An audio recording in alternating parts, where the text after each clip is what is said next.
Hi and welcome to School of Addiction. My name's Ashley Bloxham. Tonight's topic is the reason why you're relapsing in addiction and what you can do differently. So my name's Ashley. If you're new to the channel, I am a therapist. I specialise in trauma, childhood and addiction. I've overcame addiction, which I think is probably what qualifies as most to be here. I've also had experience what it's like to have loved ones who have addiction, and also I've studied it right up to PhD level. So let's crack into it. Hi Scarfilia, Lee, by the way. So the reason why we might be struggling with relapsing is because we're failing to pay attention to two core things of addiction recovery. These two things are your protection and stabilisation. So if we think about stabilisation, what that is stabilising your mind. So that's building up a relationship with yourself, how you talk to yourself, working on getting to a place where you're going to be able to handle the emotions which are going to come up in addiction recovery, working on things like boundaries with yourself and others. So this is all mind. And then the protection is protecting yourself by looking at your environment. So this is triggers, and this is making sure that you're not putting yourself in a position where relapse is going to be happening because of your environment, aka certain people, certain situations. So it's about taking stock of your inner world and taking stock of your outer world and stabilizing both of them so that you can move through addiction recovery. Because often what we do is we either remove triggers and we don't work on what's going on inside our mental health and our physical health, or we do that but we don't remove the triggers. That's what I was doing, looking after my inner world but not removing triggers from my outer world, so I just kept relapsing. So it's important that you tackle both of these things simultaneously. And the great thing is you can start doing this before you even stop the addiction. So if you're in that place where you're on the fence and you're struggling, you can still make strides to your recovery by working on these two things. Hi Joss, no you're not late, I'm late. My son did not go to sleep, so it is me who's late. I've just got here. I got shit-faced with an old friend on booze last night, proper blotto. Was that something fun? Was it something you're annoyed with yourself about? I don't know what your vibe is. Still cocaine clean. Oh, right, still cocaine clean, that's a win. Just need to kick the booze to a minimum of 2-3 times a month. Hugs to all. Yeah, sometimes we focus on where we went wrong and we don't pay attention to where we went right. So I think it absolutely is a win, and it's a win that you're counting it as a win. Yeah, I think drink's a bit of a kicker, isn't it? Because it's quite a socially ingrained thing. So yeah, I'm with you on that. I've recently kicked it, but I think it's just about trying to think about what you can do differently. I think one of the things is as well for me, with drugs, I can just not take them because a lot of my friends don't take drugs. With alcohol, what I've had to do is learn to have a drink around people who have drinks, and it's quite daunting. Has anybody who's watching struggled with like alcohol and cut it out? Because honestly, it's quite hard to do it in social situations, especially when you're so used to having a drink. Interested to hear what people are going to say. But yeah, absolute win, Lee. Jessica, hi, how are you doing? Lee, ace laugh, but I'm naughty. It's all right, we're all naughty. We probably wouldn't be here if we weren't naughty at least a few times. Just a little few times in my life. Drink's the worst drug. It uses you and you don't use it. I don't drink socially. Yeah, Lee, I don't drink socially anymore. The thing is with drink, if I drink socially, then it just ends up creeping into... It's like things like if I'm drinking, then what I'll do is I'll get to the point where it's summer and it's like, oh, it's hot, so I can have a drink. And then I'll start having a drink like just more and more frequently. And then I start making excuses just to introduce it into my life. And yeah, I think it's just so socially acceptable. Curtis, hi, how are you doing? Yeah, it's a really difficult one, drink, because it's so ingrained into society. Like when I say I'm not drinking, I often get funny looks. Like I get the same look when I'm saying I'm not drinking from people, like random people, not obviously my close friends, but I get the same looks for when I say that I'm not drinking is when I say I used to be a ket addict. Like I used to do ketamine, and not drinking is the same. And I think it's like, for some reason, it's really weird not to drink. At least it's seen that way, especially by older generations. You're good. Yeah, I'm good too. I'm quite tired, so I'm not going to be doing too long. Hi Deathhawk, how are you doing? Hello Psychedelic. Yeah, it's a bit of a weird one, alcohol, but it is really bad. Like obviously people can drink and have fun, so I'm not getting at anybody who has a drink. It's when it's problematic, but you can't die, or it's unlikely to die going cold turkey off heroin, but you can off alcohol. And it's something that everyone just does from a young age and is so socially acceptable. And it's so available. That's the other problem. And I think, so for me, having an addiction to ketamine, I could just remove myself from the triggers and from people, and like delete drug dealers' names off my phone, block them.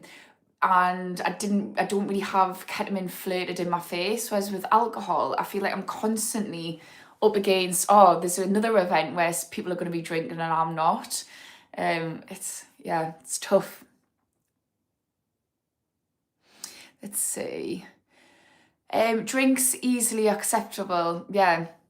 And also I end up talking myself into it. So with drug addiction, I knew it wasn't acceptable. There's not any point where I thought being in a K-hole, like sniffing horse tranquilizer, was acceptable. I enjoyed it at the time until I really didn't fucking enjoy it, but I never thought this is socially acceptable. Whereas alcohol, that little voice that we get in our head when we're trying to stop doing something creeps in all the time, like, oh, I'll just have a few drinks because it is socially acceptable. Actually, it's a little bit more socially unacceptable to not have a drink. Like I'm being the one who's the weird one out, so yeah. But it's just no good for us as well, that's the thing. It just affects my mental health. I get really bad. Mad Dog, how you doing? Nice to see you back. Hug, I'm just gonna call you Hug. Like really addicted to it. Really addicted to what, Hug? Have I missed your first comment or something? Let us know what you're really addicted to. Lucy, what's that behind the picture? These are my qualifications. Because I got in just a ridiculously long chat about me qualifications, and I was like, I'm just gonna put them on the wall. So if anyone's just questioning us, they can just take a screenshot, because I can't be asked to go through that again. By the way, I'm a therapist, so if anyone is new to the channel and has questions about addiction or mental health, do post them and I'll do my best to answer. Psychedelic, you have to explain why you don't drink. It's normal for the people. Yeah, you do have to you do have to explain why you're not drinking. Like it's like you need to have like a reasonable explanation for why I don't drink alcohol. And then it's like you're on trial, but it's exactly the same as when I had an addiction to ketamine. It's like people are just like, what? You do what? You don't drink? You do ketamine? It's so weird. Obviously the people close to us don't make us feel uncomfortable, gorillas. Todd, at one point I wasn't drinking and the boss told me everyone would be more comfortable if I just order a drink. It's so weird, isn't it? Yeah, everyone would be more comfortable if you were just like poisoning your liver. Could you actually just stay in your addiction, because we're all feeling a bit uneasy around you right now. It's so weird. It's so strange, and it's really hard to deal with because you've constantly got a trigger in front of your face. So at the beginning of this live, I was speaking about two things that we've got to look at, and one of them's protection, and that's looking at our environments, which is triggers. With alcohol, it's had to be slightly different for us because I've had to accept, realistically, I'm going to be facing triggers all the time. So it's been quite a difficult thing to navigate. And I think one thing that I did in the first place when I stopped drinking was I didn't really have social situations where I was drinking. this time round, just put myself in those situations, and I've had to have things like non-alcoholic beers in the beginning. Even though I don't have an addiction to alcohol, it's felt that uncomfortable that I had to start off with like a kind of an in-between thing. Yeah. Let's see what people are saying. Mad Dog, smoked weed all my life to deal with life. Yeah, that is pretty much why we do anything, isn't it, really? Like, it's just to deal with life. It's usually a combination of dealing with life, so again, that external, or dealing with whatever is going on inside your brain. I think like my brain was like the worst thing that I had to deal with. Scarphilia. People were doing rhino ket in my valley. I hate the stuff. Tried a bit before I was incapacitated. I felt vulnerable. And I'm a physical type of guy. I hated it and warned people for years. Yeah, this is the thing though. Like everybody has their thing of choice, don't they? So there's like, I really don't like weed. Like, it just sends us so west. And then there's other people who absolutely love it. So, you know, it's just whatever your drug of choice is or addiction of choice is. But for me, it was ketamine. But yeah, I would definitely warn people against it. It's so addictive, ketamine.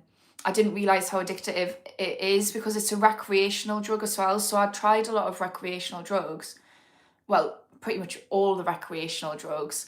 And I didn't get hooked like I did with ketamine. It's so addictive. Let's see what else. Alcohol is the worst, but they sell it. Yeah, it really is, Craig.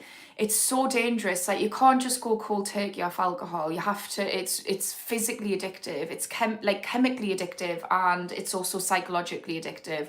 A lot of things are only psychologically addictive, but even when you look at things like heroin, which is chemically addictive, or if you have alcohol and cocaine, that's chemically addictive, or weed and tobacco, that compound's also chemically addictive. Like, if you remove those things, it can't be fatal the same way that it can be for just alcohol. It's so dangerous. It's crazy, actually. Deathhawk, I'm addicted to not managing emotional regulation, the 7 trauma responses, CPTSD. Yeah, so managing emotional regulation. So if you can actually hack managing your emotional regulation, you're going to be much better at handling addiction. So, but just anything, any mental health situation, if you can emotionally regulate, you're going to be better. So even for me, who's got bipolar type 1, which is like quite a severe mental health disorder, emotional regulation has been key. So if we're struggling, so if anyone's listening, you struggle to regulate your emotions, I would say the best thing you can do, and I talk about this all the time, but I'll break it down, is something called metacognition. So metacognition is thinking about thinking. So it's a bit like psychoanalyzing yourself, but not in the same way, like not pathologizing yourself, but just getting curious about your thoughts. And this is where, right, you hear counsellors and they say do journaling, and you're like, why the fuck would I journal? That sounds so woo-woo. So the reason why that you journal is because what you're doing is you're writing down your thoughts, and by seeing your thoughts there, putting language to them, you're then able to go a step further and think about, okay, why am I thinking this way? Like, what is it that's caused me to have this huge emotional reaction? This is another thing. If we have emotional dysregulation, so if we're having a huge reaction to something that seems disproportionate to that reaction, then that is usually not about the thing or the person, but about us first. So think about a time where this situation that is causing a huge reaction has happened in my past. And the earlier you can trace it back to, the better. So, for example,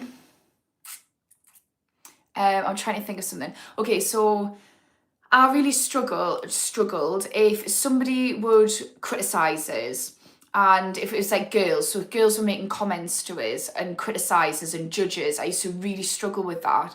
And when I traced it back, there was an incident that happened when I was in school, which meant that I lost all of my school friends, and I had to go and sit by myself for dinner and everything, and it was so traumatic because I was really young.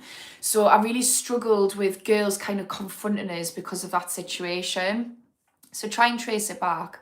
And then by doing this, by thinking about why you're thinking and then working out where it comes from, it can disarm it for two reasons. Because one, you recognize, actually, maybe I don't need to be as dysregulated around this situation as I am. But two, you're involving your prefrontal cortex, which is the part of your brain which is used for rational thinking and impulse control, which is the opposite to what happens when we feel emotionally flooded. That's the limbic system. That was really long-winded, so sorry about that. Let's see what other people are saying. Right, if not drink or drugs, what would be the best options to get over with your trauma escape? So, like, are you saying that you use drink and drugs to escape from trauma? I would say the best thing to do is what I was talking of. So first of all, metacognition. So get curious about your thoughts and think about, why am I thinking this way? What has happened? Where can I trace this back? So that's the first thing. The second thing is just working on self-love, which also sounds really woo-woo. But if you can just every day think about, okay, would I say that to myself if I loved myself? Would I treat myself this way if I loved myself? Would I allow this person to treat me this way if I loved myself? And if you're unable to do that, imagine it's somebody else that you love. Would you speak to them that way? Would you warn them against the person who's taking advantage of them? Would you tell them to do a job that they absolutely despise? So just learn to love yourself every day through actions. And just by learning to love yourself and thinking about why you think, you'll start to get to a place where you're going to be stable enough to deal with your trauma in trauma settings. So with therapists and doing somatic healing. And that's another thing, somatic healing, which is all about calming your nervous system. Akil, another thing is, I'm going to put this on my YouTube page, but I know somebody who does some great work with trauma. She's a trauma therapist, and it's called Havening, and you only need 1 to 3 sessions. So if that's something you're interested in, just go on my website. There's my page. Go on my YouTube page. There's my website, and you can send us a message, and I can put you in touch with them. Psychedelic. On the work, I was really drunk at the dinner and had to sleep, so I said it. Next day, we had all to work. I was drunk at work the next day for sure. In Germany, it's crazy with the alcohol so cheap. Yeah, I think alcohol's getting more expensive in the UK, but it's just so normal to be going out and drinking, especially when you're young. When I was younger, I used to go out on a night out most nights of the week and then go to work with like 2-3 hours sleep. So it just became the norm for us. But it's so normal, people coming back from work and having a glass of wine, which, let's be real, is never a glass. I don't know anyone who has 1 glass of wine. Todd, interestingly, ketamine got us off alcohol. Yeah, ketamine got me off coke. But I kept switching between things, but then I really struggled to get off the ketamine. Did you manage to get off the ketamine, Todd? I would say that ketamine is better for you than alcohol. I think there's pros and cons of both of them though, because ketamine really screwed up my bladder and it was just getting progressively worse. And which obviously, yeah, there's just different issues with both of them. But alcohol, there's a lot of physical impacts if we're looking at it from a purely harm reduction standpoint. Mem Frock, can you do a backflip? No, I cannot, but I can do a turn. What do you call it? What do you call it? A turn? Oh, I can't remember the name. I'll come back to his front turn. That doesn't sound right. But no, I can't do a backflip. Mad Dog, I think I have bipolar. There's actually a website, so if anyone thinks, if they think they've got bipolar or any mental health disorder, you can do online screenings for free, and it's a good way to gauge it. It's obviously not a replacement for actual diagnosis, but if you go on the Bipolar UK website, there is a screening tool on there where you answer 13 questions and it will tell you how likely it is that you have bipolar. Obviously, it might say unlikely and you might still have it, but it might like confirm what you're thinking, which means then it's worth going for a diagnosis. And you can do this with any mental health disorder that you think you've got, so ADHD, autism, BPD. There's loads of screenings for them online, and it's just a good starting point. Lorna, do you crochet? I'm actually going to be going tomorrow to a craft club with my friend, and they're going to be doing crocheting there. So not currently. I am ADHD, so I've got loads of little pointless skills in me set. So ask us again in a month.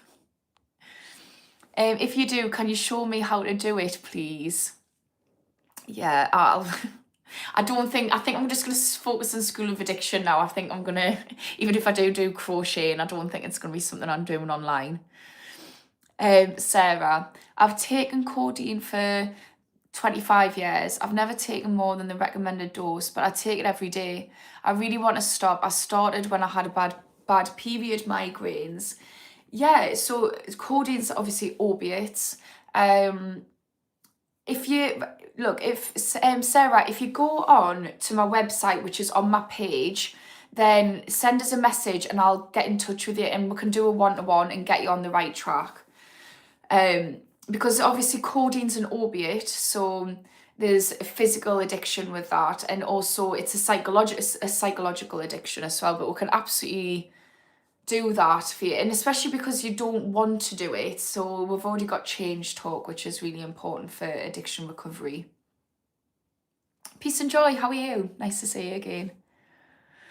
Membrock, heroin is so freaking good. I bet it is in the beginning. There's probably there's a reason why people are addicted to it, but I imagine it's not so good when you start getting rattles, when you realise, oh, actually I'm addicted, and you're rattling at a certain time because you haven't had your fix. But yeah, I imagine it's good in the beginning, certainly, or for at least a stint of time. Hey, hope you're okay. Do you have any advice about taking venlafaxine? What is that? Is that another opiate? So I studied addiction on a broad sense. So addiction is the same no matter what you're addicted to. There's slight nuances. What I don't know is there's a lot of prescription drugs that people are addicted to, and also there's differences between the US and the UK. So I don't know about individual names because I don't prescribe. So yeah, but let us know what it is. Peace and joy. I went down the dopamine hole last night and today. How did you find the dopamine hole? And do you mean like researching it, or do you mean you've went and just got lots of dopamine? Taking loads of things which make you produce dopamine. Deathhawk, I have extremely high functioning autism. So it was related to emotional regulation. Yeah, I have high functioning autism. I just got my official diagnosis actually last week, came through. It's been like a 2-year process. And I also have ADHD, which makes emotional dysregulation quite tricky, but you can still learn it. You can still learn to regulate your emotions. Part of it though is catching it early days, and also knowing about your autism, which I don't know how much you do, I don't know about it. But anything that, if we've got a disorder which is contributing to emotional dysregulation, the more you learn about it, the more you can start to advocate for your needs. Because if we're getting emotionally dysregulated with mental health disorders, often it's because we're overstimulated and we're not meeting our needs for whatever reason. Sammy, yo, hi, Sammy, how are you doing? Oh, hi, Double Tap, how are you doing? It's nice to see you again. Give me sis, hope you're having a great day. Yeah, I have. I went to my son's pantomime today and there was a fire, and it's not pantomime, sorry, nativity. And it was just like a full class of kids with no shoes on. So we had to like carry the kids, which were quite heavy, stand on a field in the rain for ages. It was quite eventful. But yeah, other than that, it's been great. Right, Memfrock. I'm good to picture myself sometimes as a customizable game character. And you know what's bad and good for it. But for real life person, it's harder to cut something harmful that feels good. Yeah. I think it's good to know, like it's good to have a North Star, like this is what I think is good for us, this is what I want to be doing. But it's also, like you say, it's accepting the reality that actually just because I decide that maybe we're having addiction or emotional dysregulation or whatever it is, it's all well and good saying, right, I don't want to be addicted to this thing anymore, or I want to be able to regulate my emotions. But the likelihood of that happening the next day or the same day is really slim. And it's because of neuroplasticity. So it's good to have that as a North Star, and then just think about, okay, this is going to be a long game. And I'm just going to have blind faith that if I keep day in, day out trying to make little changes, I'm going to get there, which is really hard to do. It's really hard to blindly have faith in an outcome that feels quite impossible in that moment. But yeah, it is hard, but I would say just do it in little steps. Make it so the wins are achievable and it's in the right direction. Hello, boss. Hello, mister. How are you doing? Nice to see you again. Neil, hey, a northern lass with just one glass of wine. Nah. Oh, you are a northern. I thought you were saying that's not likely. So you are a northern lass with just one glass of wine. We are a different type of northern lassos. How do guys be vulnerable with the men loneliness epidemic? So what can you give us a little bit more context about what you mean about this? Because I'm quite interested, like this is a bit of my my forte is like with working with men, and like, so I'm a therapist, but the majority of people that I've worked with in my career have been men. So let us know a little bit more about what you mean and I'll try my best to answer. Niall, keep scratching your head for the boys, if that's what the boys want. I mean, a bit weird, but...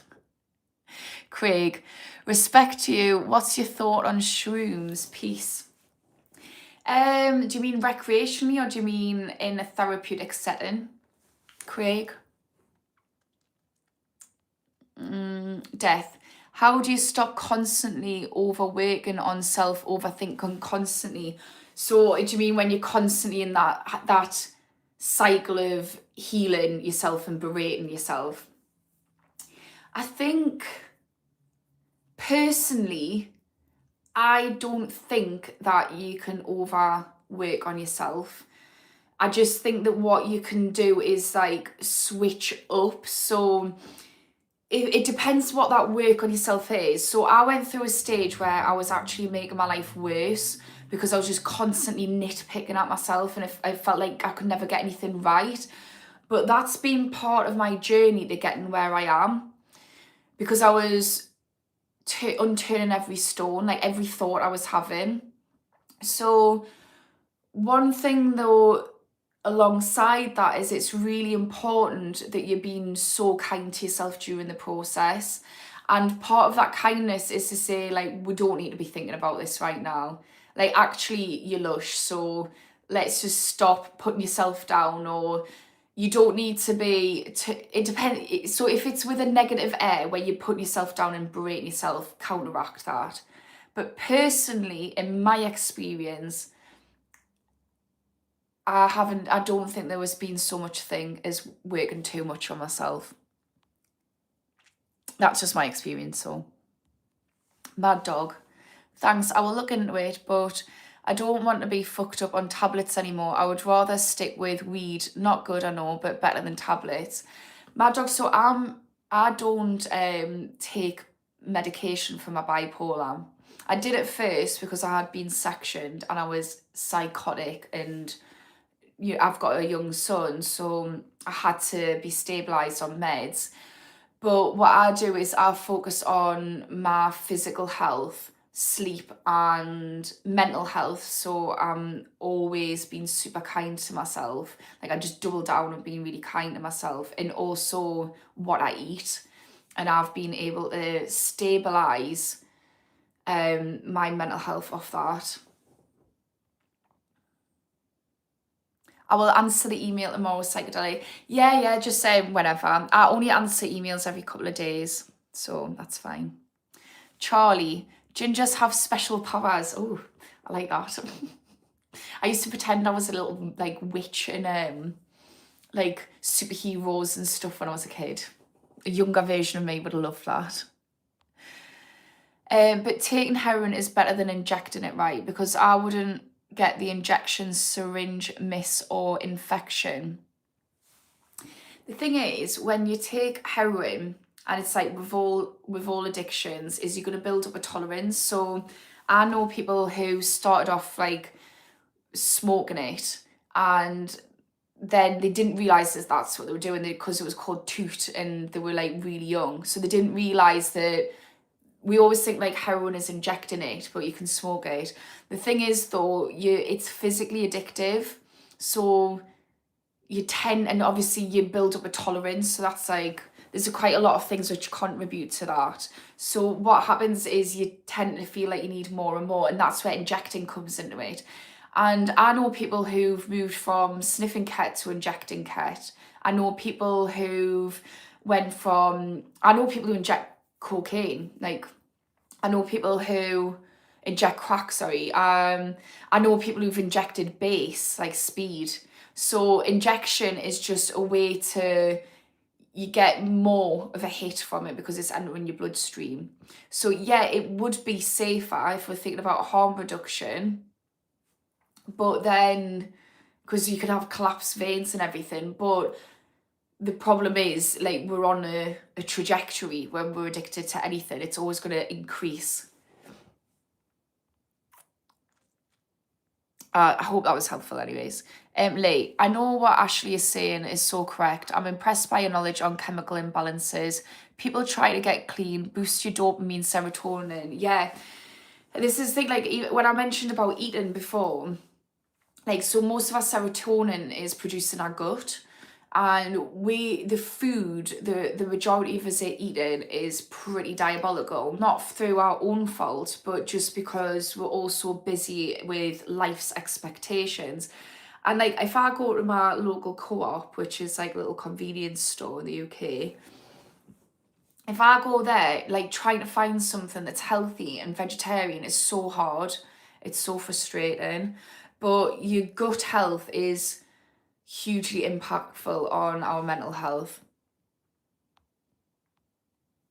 Peace and joy. And yeah, and to answer the dopamine, make a dopamine list.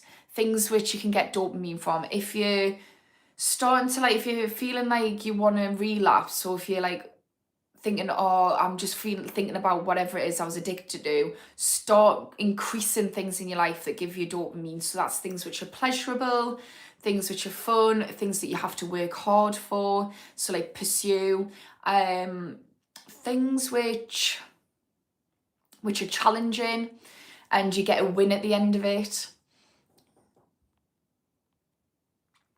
5-THF, the active form of folate, vitamin B9, is essential for synthesis regulation of several key brain chemicals, specifically serotonin, dopamine, and I can never say that, we call it noradrenaline in the UK.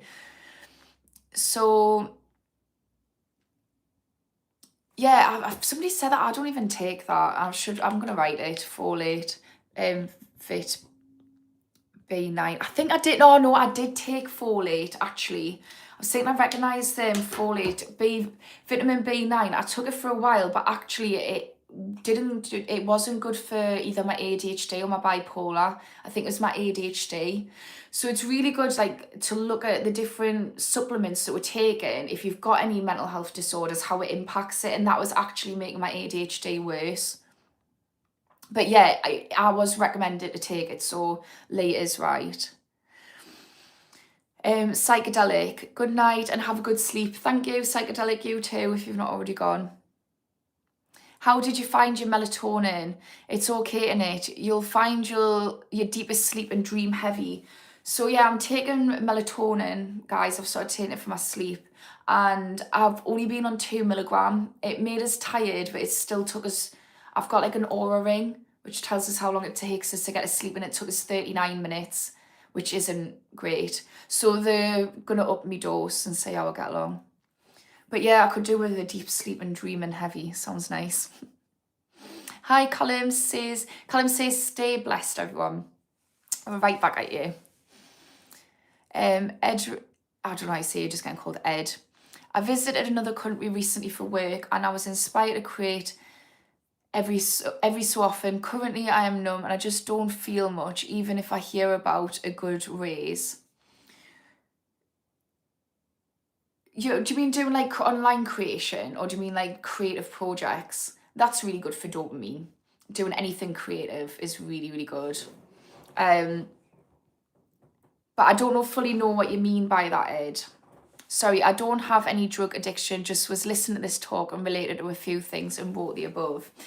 Yeah, put it into a question for us and I'll give it my best shot at answering. And don't worry, this is I'm a mental health therapist, so I can answer any questions. Do I speak English? Just about. I'm from Newcastle, so it's touch and go over here. Dr. Corrupt says, hi love, hello, how are you? Deathhawk, how do you be vulnerable with your emotions as a guy with women? Oh, I love that question. So women, generally speaking, like, it's important that you find somebody emotionally intelligent, and to be with someone emotionally intelligent, you have to work on your own emotional intelligence. But if you're with an emotionally intelligent woman, they would absolutely love that. So generally, if you look at the way like brain scans, like the neuroscience of women and men, women are really, they link their emotional brain with the logical brain, and so the left side of the brain with the right side of the brain. And what that does is they're good at linking their language to emotions. And the reason why this generally shows up for women, obviously not all women, and I'll caveat that people with ADHD tend not to be good at this right-left brain linking. But what it means is women naturally are more inclined to put language to their emotions, which means being vulnerable with women, although it might feel difficult for you, is actually going to be quite safe, providing it's you're not dealing with somebody who is, I don't like the word toxic because we've all got toxic traits, but somebody, you need to be with the right person. So if somebody's emotionally volatile, abusive, stuff like that, then no. So, but I would just test the waters. It sounds more like you struggle to be emotionally vulnerable. But if you remember that for a woman, generally it's pretty second nature, and that's neuroscience, then it's just about you getting over them barriers. So that's just about, if we're thinking about how to be vulnerable, it's about, instead of thinking like, right, I'm just going to jump in the deep end, start off with thinking, okay, where am I on a scale of 1 to 10? This is a type of counselling called solution focused therapy, and it's called scaling. So where am I on a scale of 1 to 10? And give yourself a number. So maybe you're at a number 3 with being vulnerable with your emotions. So then ask yourself, what one little thing can I share which will get me from a 2 to a 3? And just practice. So it's just like, you're not going to a 10, you're just moving towards that 10. And then after you've done it, check in with yourself, like, how did that feel? How did they receive it? Was that okay? And then slowly say, okay, do that a few times. Now, what would take us from a 3 to a 4, and just slowly like widen the comfort circle of it. And remember that as a man, generally speaking, you're going to struggle to put language to emotions the same way that women can, but you can create neural pathways. So it's all about practicing. So like that might look like, first of all, learning what your different emotions are. So saying to myself, okay, because generally if we think of anger, so this is how emotions are. Anger isn't an actual emotion, it's a secondary emotion because it's fight or flight. We're going into fight mode. So that's our fear response. But if you remove the anger, so if you think of it like a cloud, I'm going to put anger over here, ask yourself, what am I feeling underneath that anger? Because men generally get stuck in there, I feel pissed off. And they don't move the pissed off out of the way and work about, okay, how am I actually feeling underneath that? And it might be rejected, or it might be I'm feeling frustrated, or whatever it is, I'm feeling jealous. So name the emotions with yourself. And if all else fails when you're practicing, just say, I feel a bit weird. I'm feeling a bit weird, can we talk about it? So yeah. Of course she speaks English, her accent is stokingly lush. Oh, thank you. Yeah, Geordie is very English, like it's not American English, that's for sure. Lee saying plus a 40 billion probiotic as well as 5-HTP. Oh, 5-HTP, is that what you're saying? I didn't take that, I was taking folate. 5-HTP is really good for addiction recovery as well. So like I used to take it after I took ecstasy because it replenishes your serotonin, but it can also be good to get you off, and you can get it from like online, Amazon, Holland and Barrett's. So yeah, and yeah, also probiotics. I take probiotics every day and it's made a massive difference. But again, you can just get like yogurts and stuff with live cultures in. You don't need to have like a probiotic supplement, or you can do things like have sauerkraut. There's loads of different things with live cultures in. You like the girl when you wake up after a sesh, it's good, fair play, mate. I was a girl at the sesh, I used to love a good sesh. I just didn't love the addiction part of it, like when I was knee deep in addiction. I still probably would enjoy a good sesh if it hadn't have led us down that path. I can work out more than I can read books, probably because of the small adrenaline rush of working out feels good, but it's nothing compared to a good drug. Yeah, workouts are really good. Really good for dopamine. Yeah, so the thing is, look, if we look at, yes, we could have a dopamine list, so I was talking about. So if we're going to replace addiction, and that doesn't need to be drugs, it can be alcohol, or it can be like gambling, porn, like behavioural ones. If we're going to replace them with something else that gives you dopamine, we need to realise that it's not going to give us as much dopamine. So we need to be realistic about it, because you can actually look it up. So I can't remember how many more times dopamine you get, but each thing, so I think like cocaine, I really can't remember a number, but it might be like 50 times more dopamine than the average amount of dopamine you'll get. And cigarettes, heroin, ketamine, all of them have different amounts of dopamine that you get. So we're going to be sacrificing these high levels of dopamine that we get from like gambling or whatever it is for drugs. But even though we're going to be losing out on these high levels of dopamine, what happens is when we're flooding our brain with high levels of dopamine is our dopamine receptors down-regulate the amount of dopamine it produces. So dopamine receptors, if you think of it like two things like this, and they have loads of holes in them, and what it does is it starts to shut the holes up, so not as much dopamine travels like between the receptors. So what that means is eventually you'll not get as much of a high, first of all, but second of all, the things like exercise or reading books or whatever it is for you, which give you dopamine before you took the drugs or when you've recovered from drugs or alcohol or whatever, you don't get any dopamine from them because it's so down-regulated. So you're literally going to be only getting that buzz from the thing that you're addicted to or other things in the same bracket. So you're paying in two areas. So the thing that I would do is, first of all, ask how long has it been since you stopped drugs, because it takes up to 2 years for your dopamine receptors to fully get back to normal. And two, ask yourself, is it just sitting on the drug that you want, and that's the only joy you get, which is eventually going to get less and less, or do you want to enjoy general life?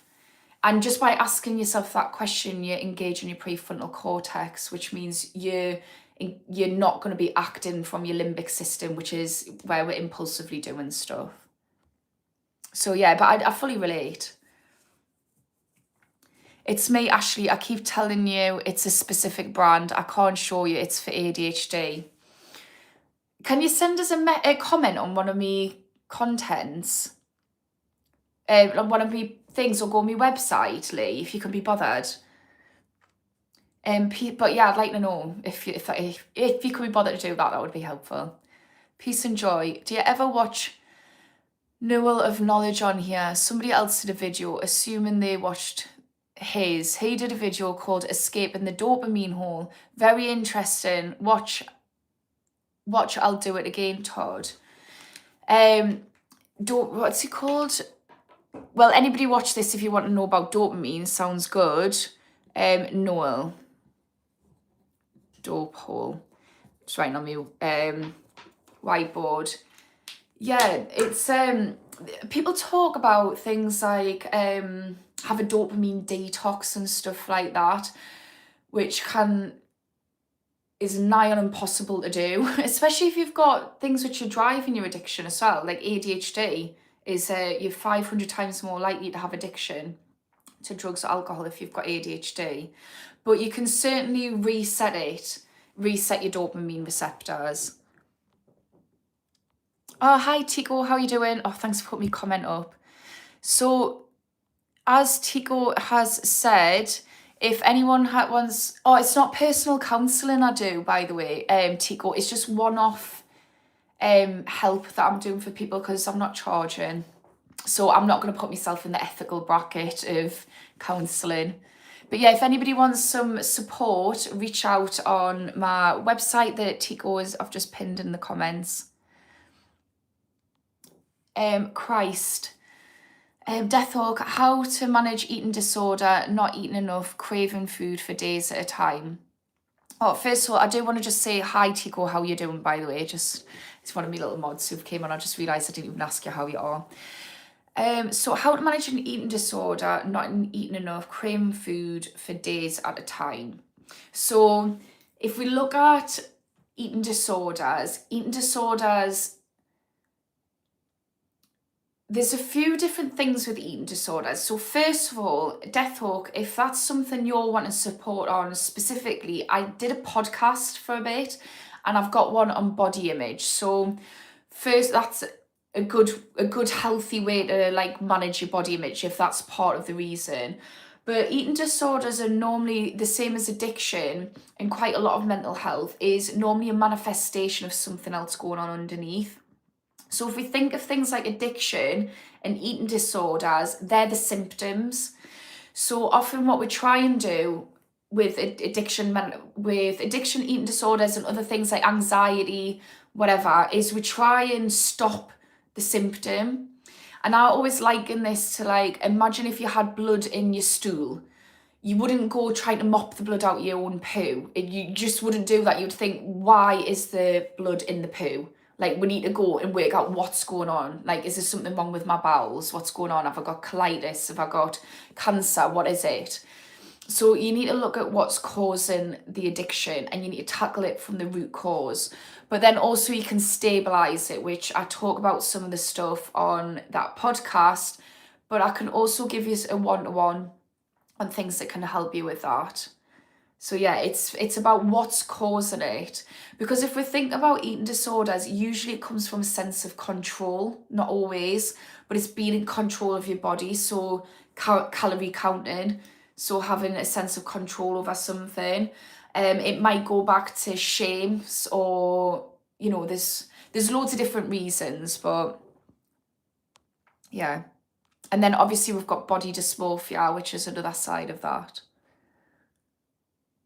Ashwanga is really good as well. I wonder if is that a tea? Because I've got a tea that I bought at a festival that's meant to be good for ADHD, and I wonder if that's it. I'm gonna have a little look.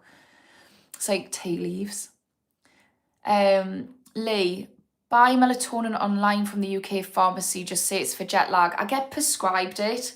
They just start us on 2 milligrams. I don't know why they bother starting you on these low doses. Just give us the real stuff, will you? Stop wasting me time. I used to sniff gram lines. So I can handle more than 2 milligrams of fucking melatonin, which is all I'm doing these days. Right, Darren, I tried gummy weed. Do not try it. It's horrible.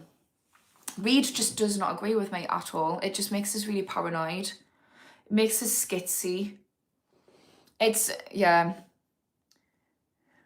Right, Mad Dog, question. How do you tell the difference between ADHD and bipolar? Yeah, that's a good question.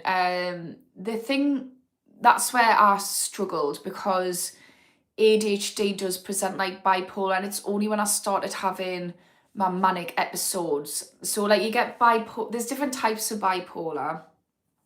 So you get cyclothymia, which is where you're cycling through it every day. So it's like rapid it's like all the time, and it doesn't go too high.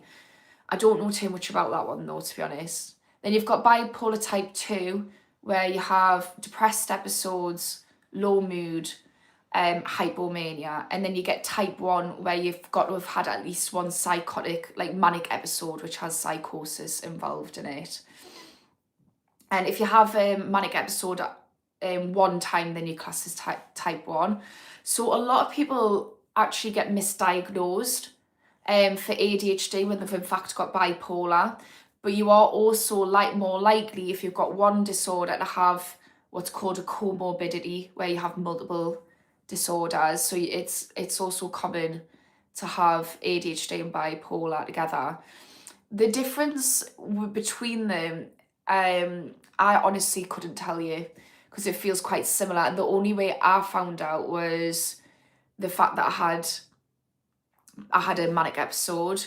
But now, because I've got ADHD, when I'm in hypomania, I'll start to feel like I'm ADHD, and then it starts just tipping up towards actual mania, and that's when I clock, oh, I'm actually in a hypomanic episode right now. So yeah, you'd probably need a professional, but do the online test. I just don't want to tell you some bullshit when I'm not qualified to do that, and to be honest with you, don't know myself. I just have it and deal with it. Purex F5MTHF Ashley, it's 4th generation. It's a black packet. Puretex, I'll have a little look. And anybody who is joined, this is something that Lee's saying is good for ADHD, Puretex. Right, Darren, hello from Swansea. Hi to Swansea from Newcastle. DJ, I had a pizza in the bath which cheered me right up. Just anything that brings you joy, do it. No F's given. Get that it's tablet form, helping my ADHD, unbelievable. Read all the reviews, I was a non-believer. I will try that out. At the moment, I take L-thiamine, and that's all I'm really taking for my ADHD, to be honest with you. I was taking folate, but it really was affecting us. Oh, there's something else I take in the morning as well. I can't remember what that's called though. When I remember, that's the problem with ADHD, it's remembering to take things. There's a flaw in the plan. God. It's like when I was on my bipolar meds, and then I would like forget to go and get me meds, and I'm like, not really ideal, but like I'm was mentally unstable, so I wasn't really the best person to be going and keeping in control of my medications. Death Hawk, how to manage OCD with thoughts and actions. It's very similar to addiction, actually. So if we're looking at the practical side of addiction, so metacognition, again, so it's engaging your prefrontal cortex, and it's about getting control. So when we have OCD, it's usually, again, it's a symptom. So a bit similar to what I was saying about eating disorders, often why OCD manifests is because we're trying to micromanage our environment, and we feel in control because internally we're not feeling in control. So that might be because we've got autism or something like that. It might be because of trauma. It might be because something traumatic happened and it's just now we feel like we don't feel safe in our own environment. So there'll be an underlying reason for it. But if we look at it as like a symptom, and what to do to manage it is get control. So if you say an example, so a physical one might be turning your light on and off so many times. So a way to do that is to take a breath, calm your nervous system, and that acts as a circuit breath. So like breathe out longer than you're breathing in, and then say to yourself, right, I am in control, and this isn't going to be helpful. So try and distract yourself for 5 minutes, and if you still want to do it in 5 minutes, then we can go back to it, but just try and distract yourself. And once you've distracted yourself, then reflect on it and say, oh, actually, that was not as hard as I thought. So just try and get some control over it, because that's controlling you. Yeah, I'd say that's a one-off tip. Obviously, we've got to deal with the root cause though as well.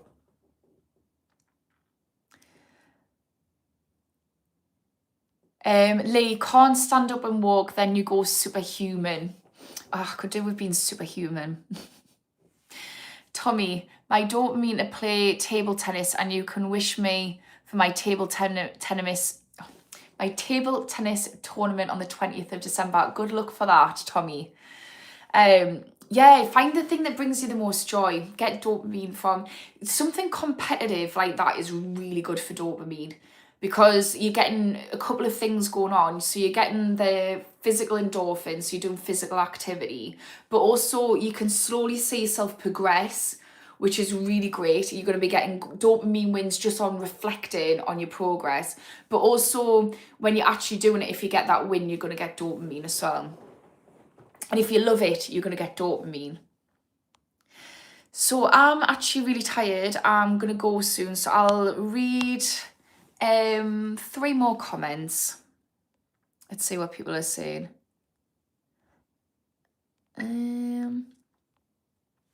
So Peace and Joy says, I read a book that helped me out greatly with under codependency, etc, fallen in love addiction. Paya Melody on here. Also look, Kristen Snowden, love addict, love avoidant, very powerful. Yeah, if anyone's struggling with that,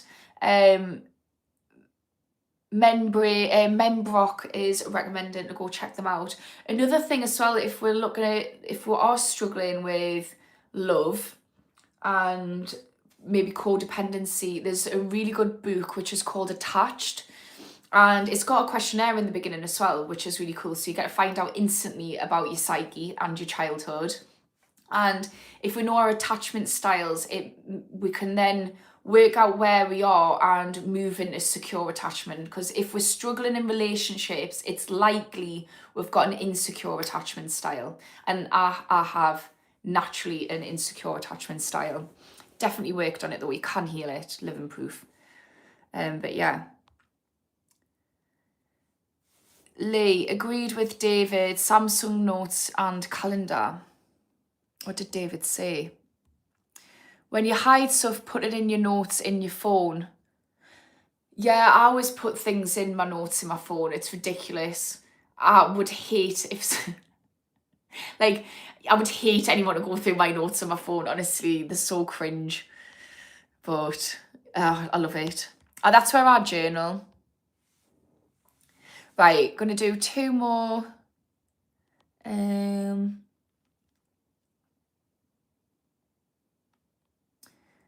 Two more comments and then I'm gonna go. Still can't find the dang thing. I know it's here somewhere. What's here, David? What are you looking for? Oh, you've lost your iPhone in your house.